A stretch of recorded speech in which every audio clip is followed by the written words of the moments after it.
Happy New Year, everyone. I hope you've all had a fantastic New Year and you didn't get too pissed. Right, hi and welcome to another episode presented by yours truly, Cryptids Roost. Please be so kind as to throat punch that like button and don't forget to smack the ass of the subscription button as well. This will help with the YouTube's algorithm and will help promote the channel more. If you would like to support this channel and help make it grow, any grateful donations can be made to paypal.me/cryptidsroost. And don't forget to check out the merch store. All links will be listed below. So grab your coffee, sit back and enjoy the show. I Hate My New Apartment, Part 7, the finale. This fantastic series has been written by Rose Black 2222, a wonderful author over on Reddit's NoSleep. Finally, I am done with this shit.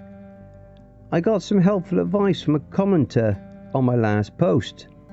They told me of some weaknesses that Venetite may have and how to acquire a firearm, the latter of which was honestly a lot easier to get than I thought it would be.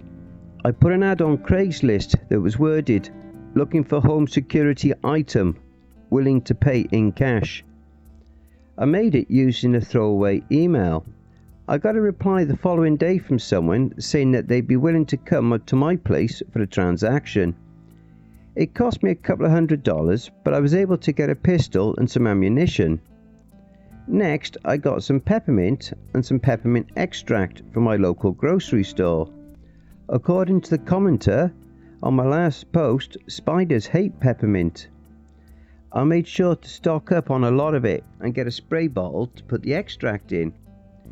I contacted Tom on the 10th to let him know I wanted to go through with the ritual. He told me that everything needed for the ritual was already in their possession. All I had to do was show up. He informed me that if I didn't show up alone or tried anything, Sal's would be killed. I figured that meant they'd search me, so I had to come up with a plan. My first one was to report them and see if I could get some cops to hide out and wait for Tom and the other cultists to show themselves. However, the address that was given to me showed a cabin in the middle of a clearing, which meant there wasn't any conceivable way they would be able to hide themselves. I decided that I would have to go alone. I drove up to the cabin where the ritual was to be held. Before I did, I made sure to leave everything they thought might be a weapon in my car, all except for a water bottle filled with peppermint extract. Tom was waiting for me when I drove up. "Long time no see, Ethan," he said to me with a sly smile. "Cut the shit, you know why I'm here." "Of course. What happened to your hand?" He gestured to my left hand, which was partially wrapped in a bandage. "I wanted to get this over with as quickly as possible, so I spared you guys the trouble of extracting my blood. Will this be enough?" I held up a small glass container that was filled with blood. Tom's eyes grew wider when he saw it. "That should do," he said. "Can I see Sal's? I need to know he is safe." "Alright, follow me." I went with him inside the cabin. There I saw the 3 other cultists. Behind them was a circle drawn with green chalk. The inside of it was lined with different symbols, and in the centre of it was a large drawing of a spider. Surrounding it was lit purple candles and an open book of presumably rituals. Tom told the other cultists to bring Sal's out. He was brought out by a leash. He looked a little gaunt, but was otherwise fine. "Sorry I dragged you into this, Ethan," he weakly said to me.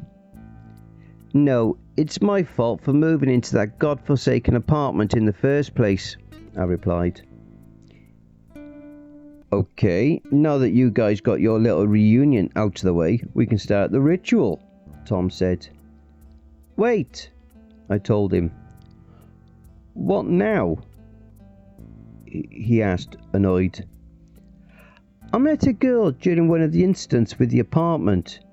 She was the tenant before me and was killed. Is there any way to bring her back to how she was?" It should be a simple matter once Venetai has access to our world. I'm sure he'd be happy to do it.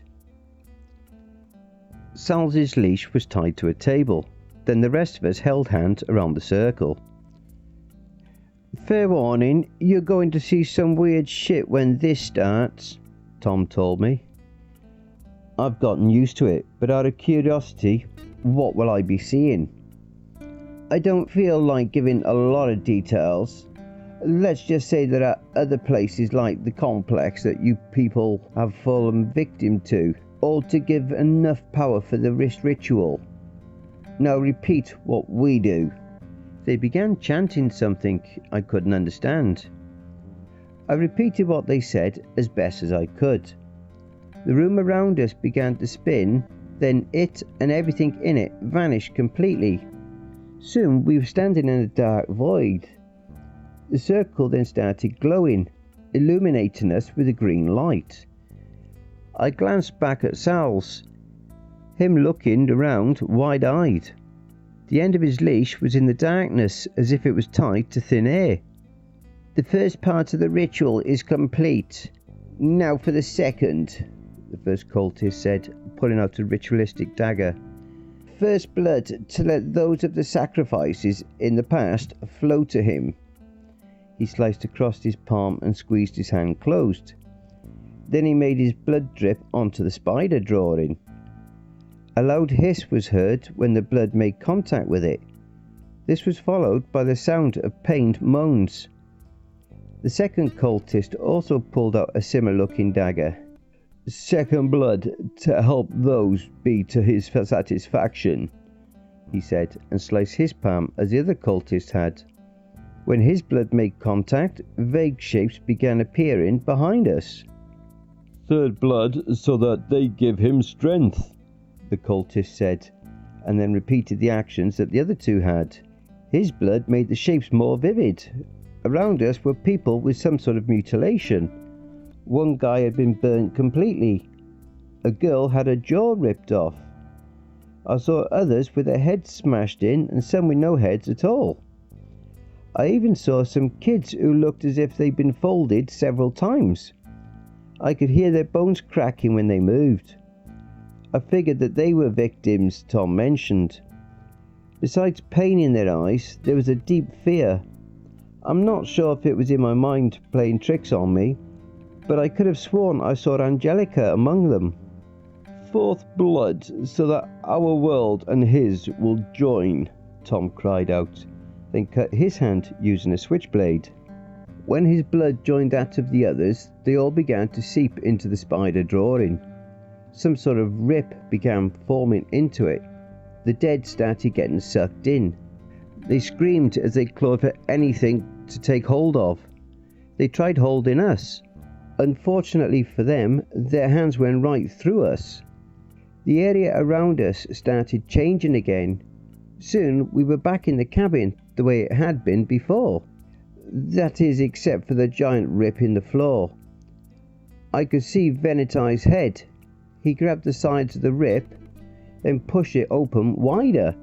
He then started to rise up until he was completely in our world. Good to see you are all in person, especially you, Ethan, he said. Same to you, boss, Tom said. All that's left is your blood, he said to me. But he's already here. What does he need it for? I need it to get back to full strength. Now hand it over. Wait. Before I do, can I get a favour?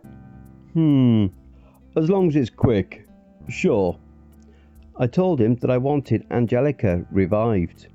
Fine by me. Not like there'll be a difference between the dead and the living when I am in charge, Venetai said, then snapped his fingers. I felt the room shake when he did. Bringing someone back from the dead was nothing to him. I didn't want to think about what he'd be able to do if he had all of his strength. I asked him if that meant she was back fully healed. He assured me she was. So I handed the container over with my blood. At last, he said as he looked at it. Can Salsa and me go now? You don't want to see what happens next? Tom asked. No, I don't. Tom looked at Venati. Let him and the goat go. We have everything from them that we need, he told Tom. He shrugged, then waved me off. I quickly untied Sal's lead. As I did, I heard Venati unscrew the cap from the container. I led Sal's to the door by his leash. He glanced back for a moment, then I opened the door. I waited so long. Now I will have so much fun here. Bottoms up, Venati said. I looked back to see him drain the container. Sal's and I began running to my car. As we did, Venati could be heard speaking behind us. Wait a minute. This is pig's blood, he screamed. Courtesy of my local butcher, asshole, I called out to him as I opened my car door. Sal's jumped inside. Before I could get in, Tom and the other cultists came out holding guns. They didn't hesitate to start firing at me. Luckily, though, I crouched before they fired. Their bullets went above or grazed my car door. I backed up in case they started aiming at the ground. The gun was on my passenger seat. Sal's grabbed it in his mouth and tossed it to me. Luckily, I didn't need to load it because I'd already done so before showing up. Bullets continued to hit my car door. The window shattered, causing shards of glass to fall and cut me a little. He can't leave the space we've created with him without your blood, Tom called to me. You idiot! You could have had it all! Yet you gave it up for a dumb goat! As he talked, I blindly fired some rounds around the door. They hit Tom and the other cultists in the shins, making them drop their weapons and fall to the ground in pain. While they clutched their shins and screamed obscenities at me, I got back in my car. I was about to drive off when the ground started shaking again. For a moment, Tom and the other cultists seemed to forget about their pain. Even from a distance, I could see the dread playing on their faces. They looked back to see the cabin collapse in on itself. Standing in the rubble was Venati, a pillar of green fire surrounding him. Tom and the cultists tried backing away, but they were unable to because of their injuries. You have failed me, Venati called to them. It wasn't our fault. We were tricked, Tom yelled back. Because I don't have Ethan's blood, my time in this realm will be brief. I am not leaving empty-handed though. You four are coming with me. Venati they opened his mouth wide and started sucking in air. The cultists and Tom screamed in terror as he did so. The wind sounded powerful. However, it didn't seem to affect anything. That is, until I saw what was happening to Tom and the others. A light began rising from their bodies and towards Venati. As it did, their bodies began mummifying before our very eyes. Soon, they were nothing but dust, and the light from them went into Venati's open mouth. Did we just see 4 men get their souls sucked out? I asked. I believe we did. Not like I needed to sleep tonight anyway, Sal's replied. Ethan, Venati called to me. You have managed to win. Congratulations. My time here is almost up. However, I will not leave without giving you a parting gift. He snapped his fingers again. A blinding light washed over us. When it cleared, he was gone. I looked around to see that nothing seemed to have changed. I examined myself just to be sure and found no changes. I don't feel any different, do you? I said to Sal's. Not that I can tell. Let's head back to your place for now. When we got to the complex, an angry-looking man approached me. There you are. I've been trying to contact you for over a week, he said, almost shouting at me. Can I help you? I asked, confused. He looked as if he wanted to punch me. Yes, you can. I haven't had hot water for a week now. Do you know how miserable it is to take cold showers when the temperature is like this? Sorry to hear that, but what do you want me to do about it? I just live in the complex. It's not like I own the place. The man gave me a dumbfounded look. Oh, really? Then explain this. He pulled out his phone and after tapping on it a couple of times, showed me the screen. On it was the website that I found the complex on it in the first place. At the bottom of the listing, it said that the owner was me. So, this is what he changed, I murmured. What? Nothing. Hey, how long have you lived here? 2 years. Why? Do you know anyone who has been around here named Tom? Tom? Nope, not ringing any bells. I figured as much. I'll have a plumber come over to your apartment right away. What number are you? Although the man was confused, he gave me the number to his apartment. Sal's and I returned to mine. When we stepped in, we saw Angelica standing in the doorway of my bedroom. Immediately, I rushed over to her. It worked! He's brought you back! I said gleefully. You did it! Thank you so much, Ethan. Don't mention it. I mean, Sal's and I here had to deal with some cultists and a humanoid spider god to do it. Plus, I did get cut from glass and may need to go to the hospital later, but it's whatever. Sal's, is the goat here? Yep, he can talk. It's nice to meet you, Angelica. Sal's told her. It's nice to meet you too, she replied, waving to him. I asked if she remembered how she got back. She told us that she was in the realm there that she and I were in. The creatures we saw before were about to feed on her when everything around her vanished. The next thing she knew, some force pulled her up and she was on my bedroom floor. So, what are you planning on doing now? I asked her. I'm not sure, to be honest. I really didn't have any friends or family before coming here, and now I don't even have anything or even a job. Well, that may not be true. Apparently, I have been bestowed ownership of the complex. I don't have any experience with this kind of stuff. It'd be nice to have someone help me. Angelica grinned. I'd be happy to help. Great. You've been here for longer than I have anyway. What do you say we split our earnings down the middle? We shook hands, and just like that, we're now working together to manage the complex. Setting up an appointment for a plumber to come out was easier than I thought it would be. I informed the man that one with the apartment on the 12th. I haven't heard a complaint from him since, at least not yet. I went to fulfill my community service obligation the following weekend. However, when I got there, they told me I wasn't supposed to be. I asked them if they were sure and mentioned Tom. They replied that there were no records that both he and my names in them existed in the database. I took this to mean that I'm finally done with my community service.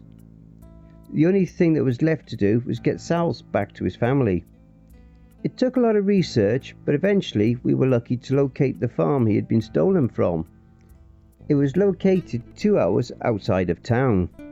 Luckily, he sold produce and posted his contact info online. I called him up and tell him I had Sal's. He was, of course, shocked by this information. After talking for a bit, we decided that I would bring Sal's back to his farm. I've seen plenty of people who drive with dogs in their cars and sometimes even cats. But let me just say, you get some weird looks when you're driving with a goat. When we were 10 minutes from the farm, Sal's decided to say a few things to me. Thank you for everything, Ethan. I'm just glad I don't have to deal with any more crazy shit. Angelica told me that she thinks the complex has been purged of Venetized powers. Too bad we won't be seeing each other anymore. I wouldn't be so sure of that. You'll see later. We got to the farm. I shook hands with the farmer and presented him with Sal's. He was more than happy to see him again. However, he noticed the cuts on his body when examining him. I told him that I found Sal's like it. He came to the conclusion that he had somehow gotten past the fence and was attacked by some wildlife. The farmer thanked me for returning him and offered me some free produce in return. I was a little hesitant to accept it at first, but didn't want to come across as rude.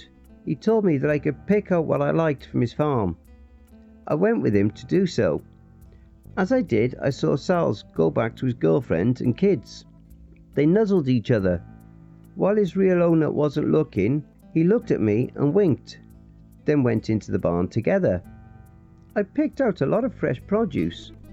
The farmer went into his home to get a bag for me to put it all in. While he was inside, I was approached by Sal's and his family. Thanks for getting him back to us, his girlfriend said to me. You guys can talk now too? That's right, Sal said. I happen to remember the ritual that gave me the ability to speak. I decided to use it on them. Are you sure that was a good idea? What if someone finds out about this? Don't worry, we'll make sure that doesn't happen. Right, kids? His girlfriend said. Yep, their kids said in unison. By the way, Ethan, Sal said, I have found a way to contact you that you'll see later.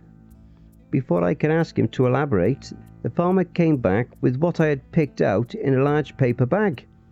He gave it to me, then bid me farewell. I did the same and waved to him as well as Sal's and his family. I drove home after that. I decided to quit my job so I could focus on managing the complex with Angelica full time. Apparently, the money in which I had to pay the assault charge with was returned to my bank account. I figured this was the result of him and the other cultists being killed by Venetai. A few days before Christmas, something unexpected happened. A pigeon tapped on my window. It had a sheet of paper in its mouth. I lifted the window to let it in. Ethan, it asked after placing the piece of paper in my hand. It sounded female, judging by its voice. Sal sent you, right? That's right. I'll be helping you guys get letters back and forth to each other. I see. I glanced at the paper. It read, I hope you are enjoying this festive time. It feels great to be reunited with everyone. Happy holidays to you and Angelica. Tell her I said hello. Signed, S. I smiled at that. Then I wrote a letter for the pigeon to give to him. Well, I think that Angelica and I have gotten the hang of things. It looks as if I won't be updating you guys anymore. For those of you who kept up with my weird-ass journey, and for those of you who may stumble across it in the future, I want to give my thanks. Goodbye, everyone. Wow, that was an epic episode. If you enjoyed listening to this installment, be sure to pop over to the author's Reddit profile, RoseBlack2222, and drop them a line, or even give them a glowing review. The link to their Reddit profile will be below in the description, and be sure to check out their Patreon for more stories. The link to their Patreon will also be listed below. Thank you for listening, and if you enjoyed my narration, then please feel free to like and share the video, leave a comment below, and don't forget to hit that subscribe button and tap the notification bell and then select all. That way you'll receive all notifications each time I upload a new video. Have you had any cryptid sightings, paranormal or supernatural encounters, or even had any creepy or terrifying situations that you would like to share? Or have you even written a CreepyPasta story that you would like me to narrate? You can submit your stories and encounters to cryptidsroost@gmail.com. If you wish to remain anonymous, that's fine with me, not a problem. Now I also have a Facebook group, Twitter, Reddit and Discord, although I don't have my own server yet. Now again, all the relevant links will be below. If you would like to support the channel and help to make it grow, my PayPal is paypal.me/cryptidsroost. Again, that'll all be listed below. Oh, and one final note, I am in the process of creating a couple of merch stores, one on Redbubble and one on Teespring, so be sure to keep your eye out for any further notifications of those. Okay? And don't forget, where fear is, happiness is not.